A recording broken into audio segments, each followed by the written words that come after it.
오늘은 말씀의 제목이 좀 독특한데요. 비과학적인 말씀을 만났을 때입니다. 한번 따라해 보실래요? 비과학적인 말씀을 만났을 때. 비과학적인 말씀을 만났을 때. 오늘 본문 말씀은 사실 우리에게 약간 충격을 주는 말씀이에요.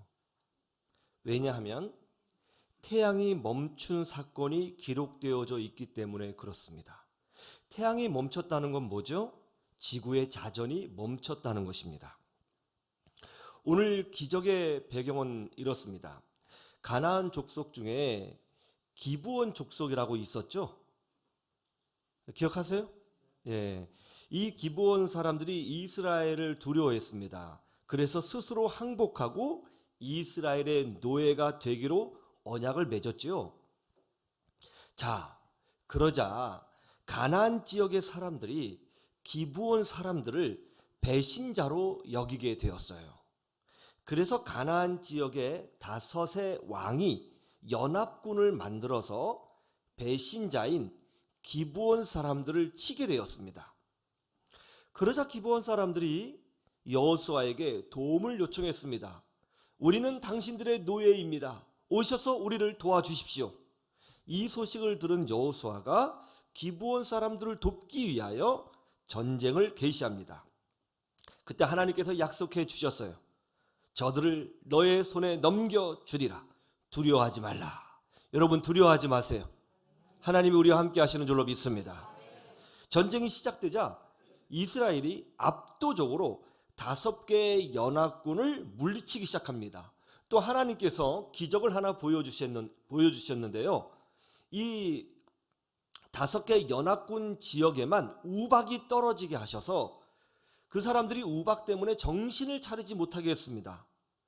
그리고 이런 상황에서 전쟁이 지속이 되었고 적들을 거의 여호수아가 섬멸하게 되었습니다. 그런데 말이죠. 여호수아가 딱 보니까 이 5개의 연합군만 치면 가나안 땅의 핵심 지역을 다 얻을 수 있겠는 거예요. 쉽게 말하면 가나안 지역을 정복하는데 이 전쟁에서 승리하면 일망타진을 할 수 있는 절호의 기회가 되는 거예요. 그런데 문제가 생겼습니다. 그러기에는 시간이 너무 촉박했어요.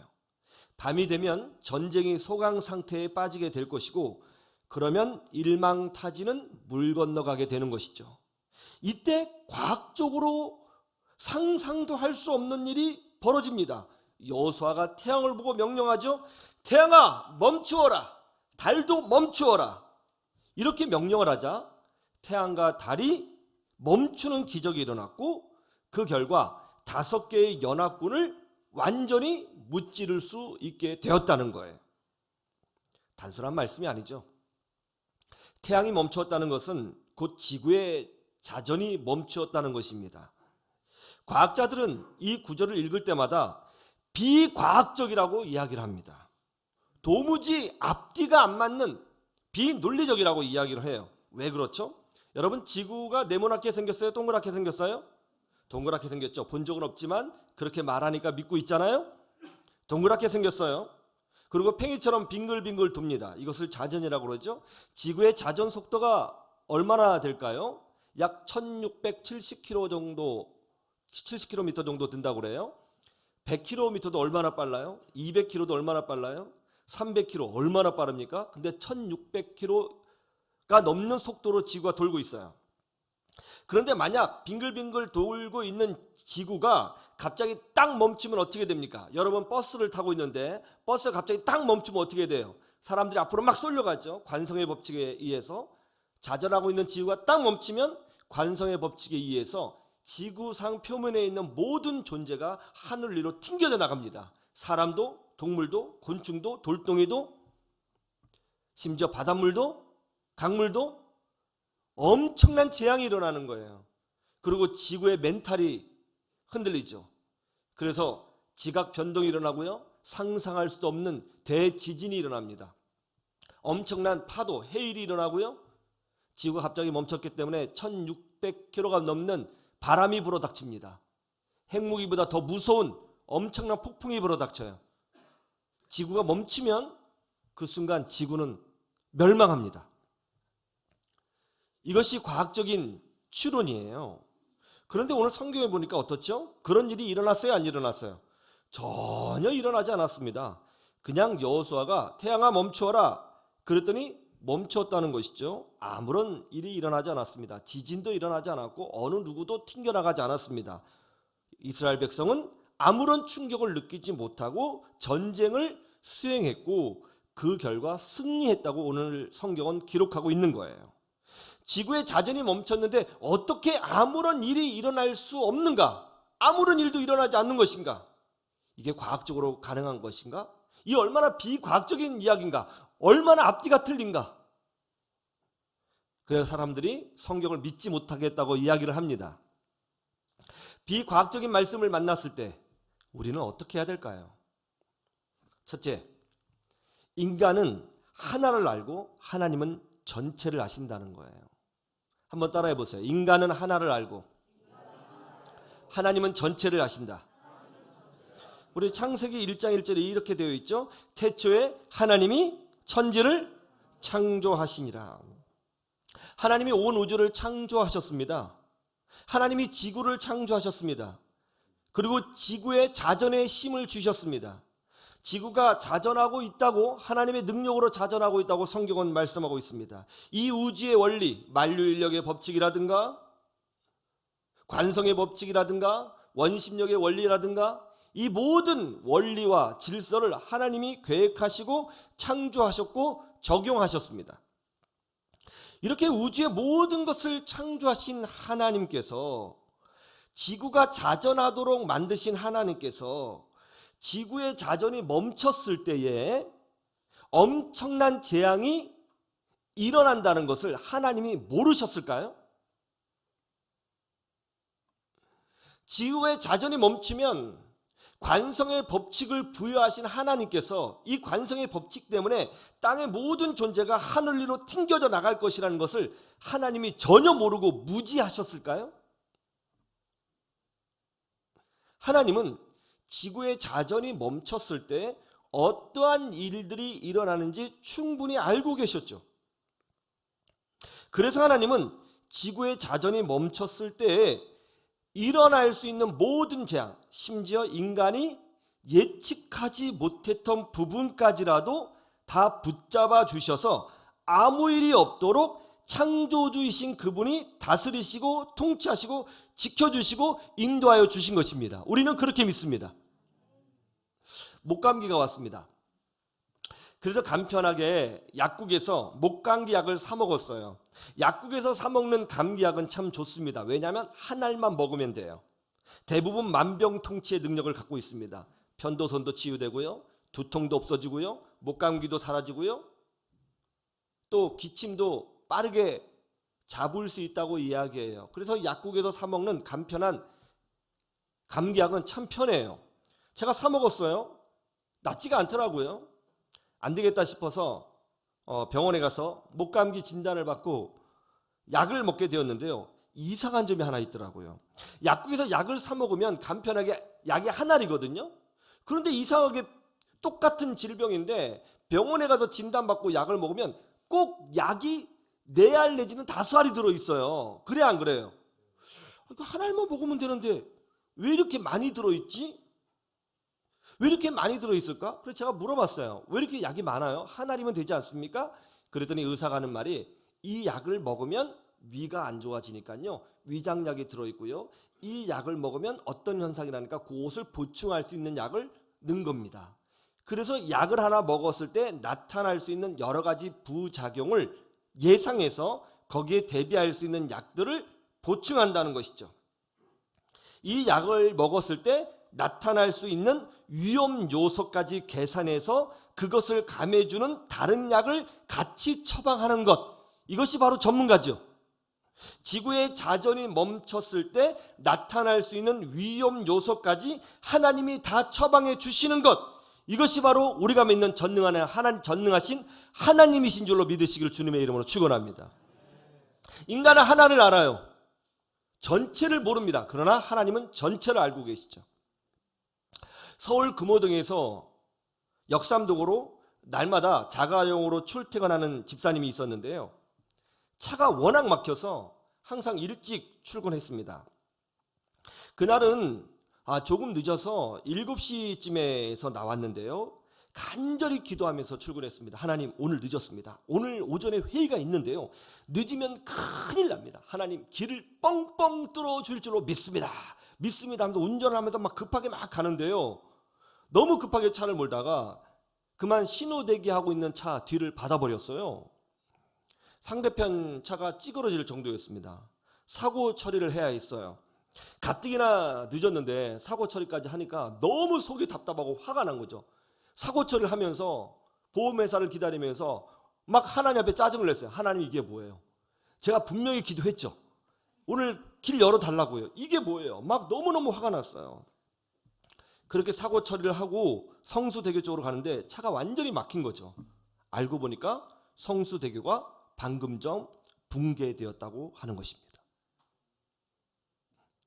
사람은 하나를 알지만 하나님은 전체를 보고 계시는 거예요. 사람은 하나만 생각하지만 하나님은 모든 것을 붙잡고 계시고 모든 것을 다스리고 계시고 모든 것을 통치하고 계시는 것입니다. 지구의 자전이 멈추면 엄청난 재앙이 일어나는데 성경에는 그런 재앙의 현상들이 보이지 않으니까 성경이 비과학적이라고요? 생각해 보세요. 천지를 창조하신 그 하나님이 지구의 자전이 멈췄을 때 일어날 재앙도 알지 못하고 대비하지 못한다? 이것이 더 비과학적 아니에요? 인간은 하나만 봅니다. 그러나 하나님은 전체를 보고 계십니다. 우리는 내일 일을 알지 못합니다. 갑자기 심장마비가 와서 죽을지, 갑자기 뇌졸중이 와서 쓰러질지, 갑자기 교통사고 나서 내 자녀가 죽을지 우리는 내일 일을 전혀 알지 못합니다. 그러나 하나님은 모든 것을 알고 계십니다. 이 믿음으로 승리하시기를 주님의 이름으로 축원합니다.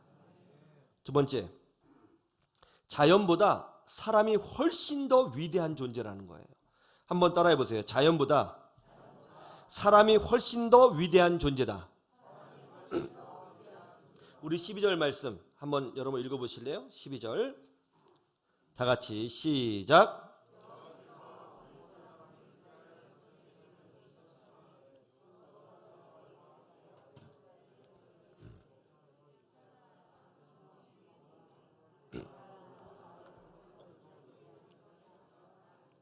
예, 말씀이 좀 기니까 나중에 우웅우웅 이렇게 읽으시는 모습이 아주 아름답습니다. 12절에서 여호수아가 뭐라고 명령했죠? 태양아, 너는 기브온 위에 머무르라. 달아, 너는 아얄론 골짜기에서 그리할지어다. 이렇게 명령을 했어요. 인간이 태양을 향하여 명령합니다. 다른 말로 하면 한낱 인간이 지구를 움직이고 우주를 움직인다고 성경이 말씀하고 있는 거예요. 인간이 지구를 움직여요. 여러분, 이런 말씀, 이런 표현들 들어봤어요? 인간은 대자연 앞에서 작은 존재에 불과하다.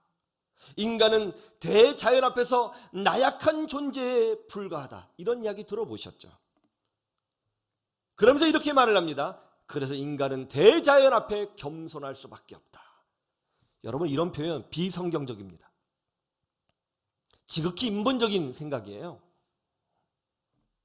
왜 비성경적이죠? 성경은 이렇게 선포하고 있어요. 어떻게 해요?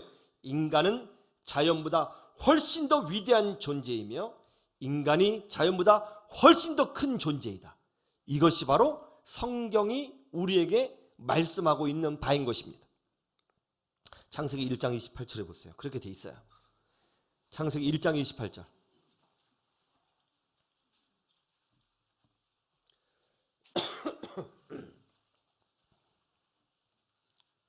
창세기 1장 28절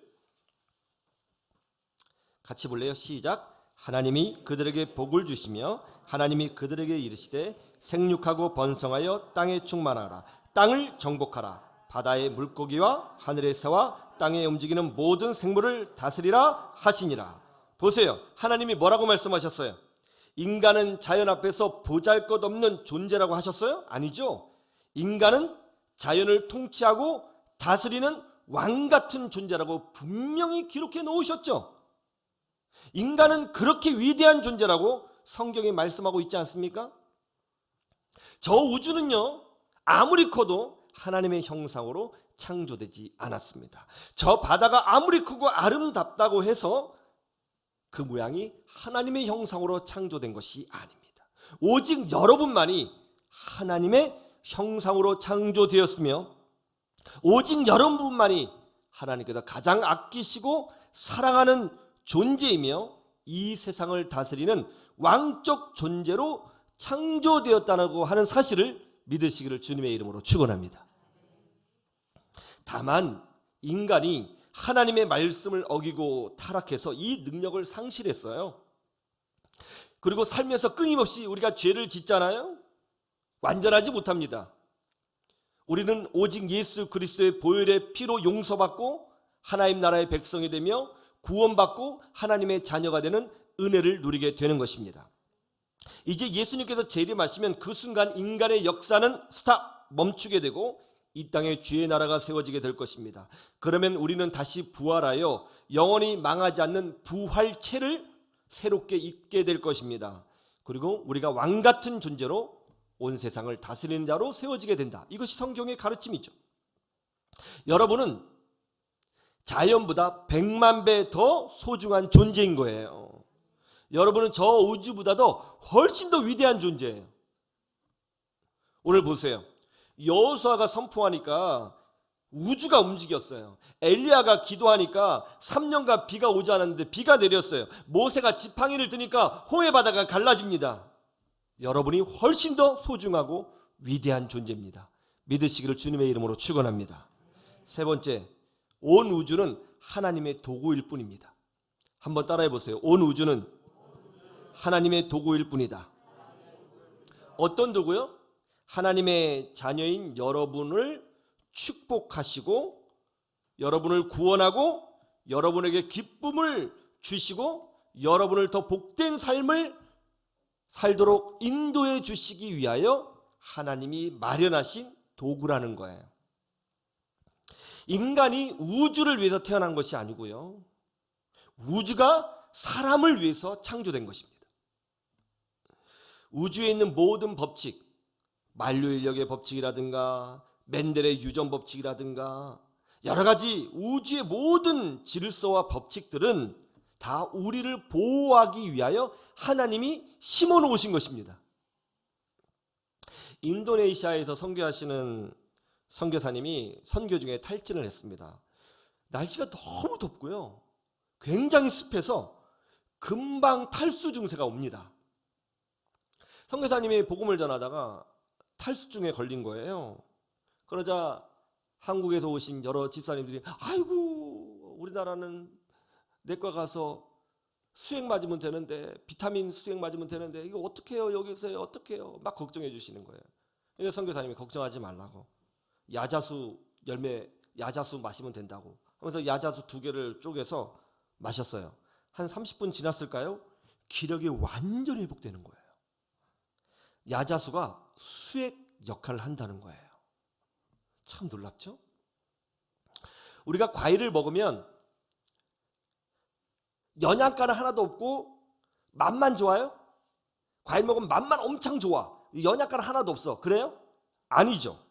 맛도 엄청 좋지만 그 안에는 엄청난 영양소와 비타민이 있어요. 심지어 인간의 질병까지 치료하는 어떤 물질도 들어있어요. 만약 단지 나무가 종적 번식을 위해서 씨를 퍼뜨려야 한다면 굳이 영양소를 포함할 이유가 하나도 없습니다. 색깔만 이쁘고 맛만 좋으면 돼요.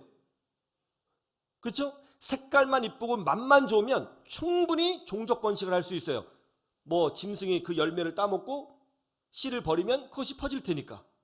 그러나 그렇게 돼 있어요? 그렇지 않아요.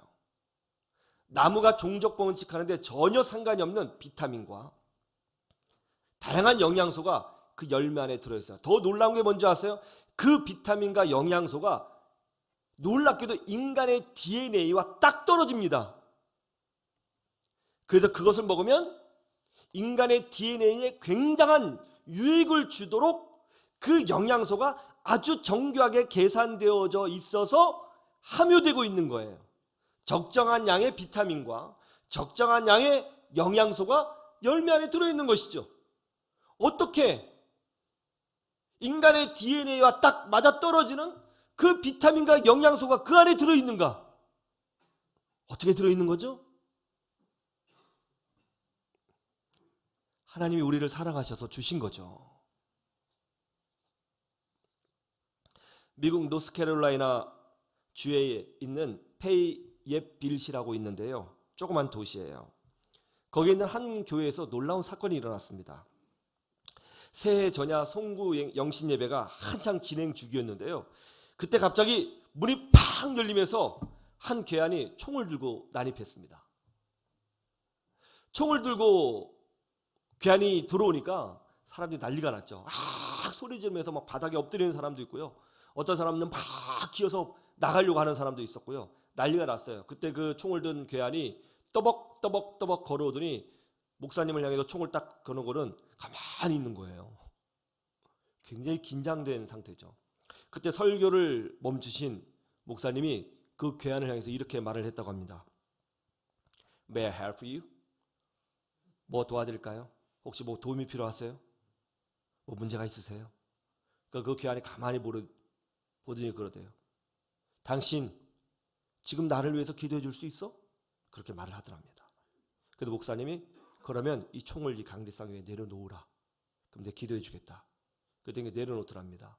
그래서 목사님이 그 사람을 강대상 위로 올려서 껴안고 기도를 해줬대요. 한참 기도를 했더니 이 사람이 막 소리를 지면서 엉엉 울더라는 거예요. 그 사이 이제 교인들이 막 이제 신고를 해가지고 이제 경찰들이 온 거죠. 그때 이제 목사님이 손짓해서 경찰한테 가만두라고 하고 부탁을 해서 예배 끝날 때까지 아무 일이 없었으면 좋겠다. 예배가 진행되게 해달라. 그리고 이분은 우리에게 아무런 영향을 주지 않았기 때문에 우리는 이 사람을 신고하지 않는다. 그러면서 이제 그 사람과 함께 예배를 드리게 되었답니다. 나중에 이분이요 이제 세례받고 그 교회 교인이 되었다고 그래요. 신문에 보니까 나오더라고요. 송구 영신, 어떤 누구에게는 새해가 오기 때문에 굉장히 즐거운 시간이지만 어떤 누구에게는 굉장히 외로운 시간이 될 수도 있겠구나 하는 생각을 했습니다. 세상 사람들은 저 하늘의 별을 보고서 하나님의 사랑을 인식하지 못해요. 저 길에 있는 나무를 보고 하나님의 창조와 하나님의 배려를 읽어내지 못합니다. 세상 사람들은 군중 속에 있지만 외로워합니다. 세상 사람들은 인생을 열심히 살고 있지만 자기 인생의 목적을 알지 못합니다. 왜 우리가 복음을 전해야 되느냐? 하나님의 사랑을 모르고 있기 때문에 예수 십자가의 복음을 우리는 지금도 끊임없이 전해야 되는 것입니다. 성경에 비과학적인 말씀들이 있다고요? 아닙니다. 비과학적인 말씀이 있는 것이 아니라 과학을 뛰어넘는 하나님의 사랑이 있는 것입니다. 지금 현대인들에게 필요한 게 뭐예요? 차가운 과학이 아니라 따뜻한 하나님의 사랑 아닙니까? 비과학적인 말씀을 만났을 때 그 안에서 하나님의 사랑을 발견하시기를 바랍니다. 그리고 그 사랑으로 세상을 이기는 여러분 되시기를 주님의 이름으로 축원합니다. 축원합니다.